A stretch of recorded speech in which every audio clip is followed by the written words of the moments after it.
तर मुंबईच्या शिवडीमध्ये दिवाळीच्या उत्सवात श्री महालक्ष्मी देवीची स्थापना केली जाते। दिवाळीमध्ये लक्ष्मीपूजन दिवशी अनेकांच्या घरी लक्ष्मीपूजा केली जाते। तसंच या ठिकाणी महालक्ष्मी देवीची मूर्ती बसवून सार्वजनिक पद्धतीने पूजा केली जाते। यंदा या मंडळाचं 62वे वर्ष आहे। जागरण, गोंधळ आणि सांस्कृतिक विविध कार्यक्रम घेऊन हा देवीचा उत्सव थाटामाटात साजरा केला जातो। याचा आढावा घेतला आमचे प्रतिनिधी जय पवार यांनी। पाहूयात।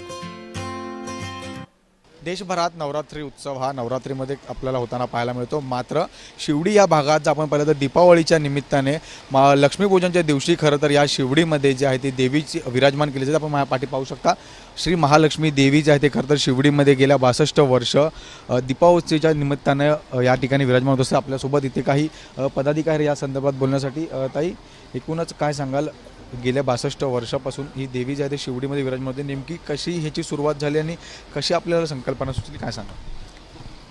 म्हणजे कशी माहिती आहे सांगू तुला की आमच्या इथे एक जुनी व्यक्ती होती, म्हणजे मला आता लग्न होऊन 35 वर्ष झालं। त्यामध्ये त्यांनी ते पहिले सांगायचे की स्वप्नात आली एकाच्या आणि सांगितली की मला इथे ह्या जागेमध्ये यायचं आहे, ह्या जागेत बसायचं आहे म्हणून।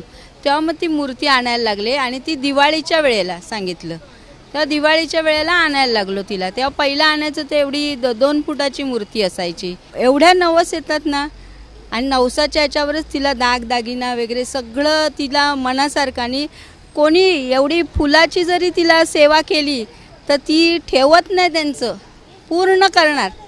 जे कोण तिची सेवा करेल त्याला ती अशी रिकामी सोडतच नाही। एवढी पावणारी माझी माऊली आहे। आणि खरंच एका व्यक्तीच्या स्वप्नात आली आणि नंतर स्वप्नानंतर मग ते आम्ही इथे मूर्ती स्थापन करायला लागलो। त्यानंतर हा उत्सव वाढवत गेला आणि आज हा 9 दिवसाचा उत्सव चालू झाला आहे। काय काय कार्यक्रम केले जातात 9 दिवसामध्ये देवीसाठी किंवा भक्तांसाठी, काय असतं वैशिष्ट्य?